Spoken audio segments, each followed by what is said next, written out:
Сәлеметсің бе, балақай? Көңіл күйің жақсы ма? Олай болса, әріптермен танысуды жалғастырамыз. Жұмбақты мұқият тыңда. Қалқиып ұзын құлағы, елеңдеп қорқып тұрады. Бұл не? Әрине, дұрыс айтасың, қоян.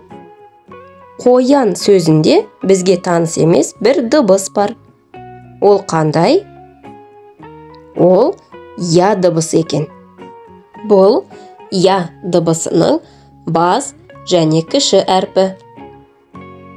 Мұқият тыңдасақ, я дыбысын айтқанда и және а дыбысы естіледі. Бірақ я деген бір ғана таңбамен таңбаланады. Я қосарлы дыбыс. Сондықтан оны и дауыссыз көк түспен және а дауысты қызыл түспен екі түрлі етіп белгілейміз. Қияр, пияз, аяқ, таяқ сөздерінде де я дыбысы кездеседі екен. Осы сөздерге дыбыстық талдау жасап көрейік. Қияр, қ дауыссыз, и дауысты, и дауыссыз, а дауысты, р дауыссыз.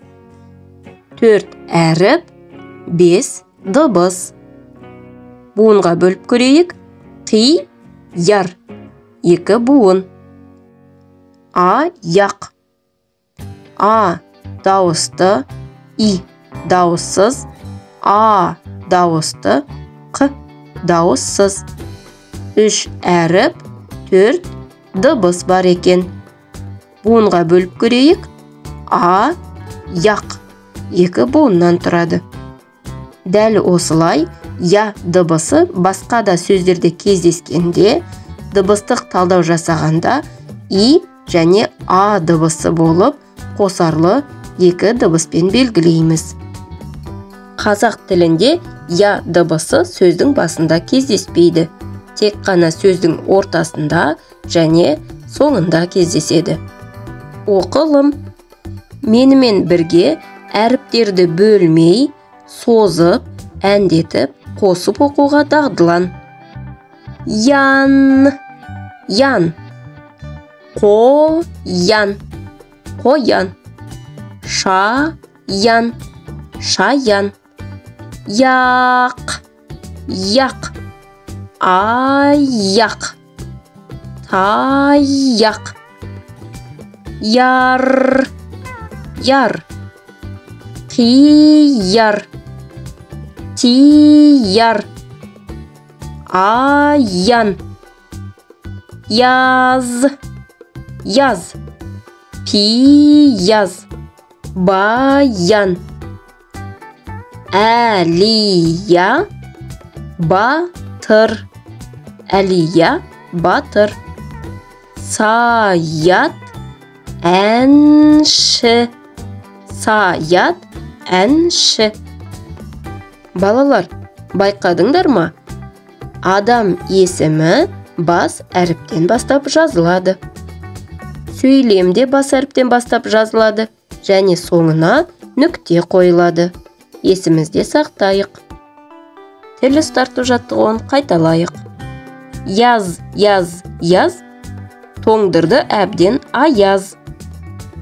Ян, ян, ян. Шағып алды шаян.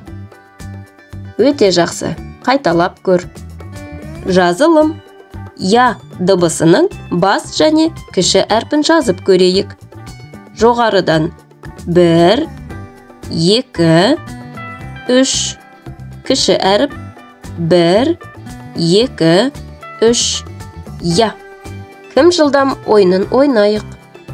Суреттегі заттарда неше дыбыс, неше әріп екен жылдам айтып көр. Қияр сөзінде неше дыбыс? Неше әріп? Тексереміз. Пияз сөзінде неше дыбыс? Неше әріп? Ойланып жауап бер. Қоян сөзінде неше дыбыс? неше әріп? Өте жақсы. Сенің қолыңнан бәрі келеді. Сонымен балалар, бүгін біз я дыбысы және әрпімен таныстық. Ол и және а дыбысынан тұратын қосарлы дыбыс екен. Екі дыбыс естіліп, бір әріп жазылатынын ұмытпайық. Басқа да әріптермен танысу үшін видео бөліміне өтіп қарап көр. Келесі кездескенше қош сау бол.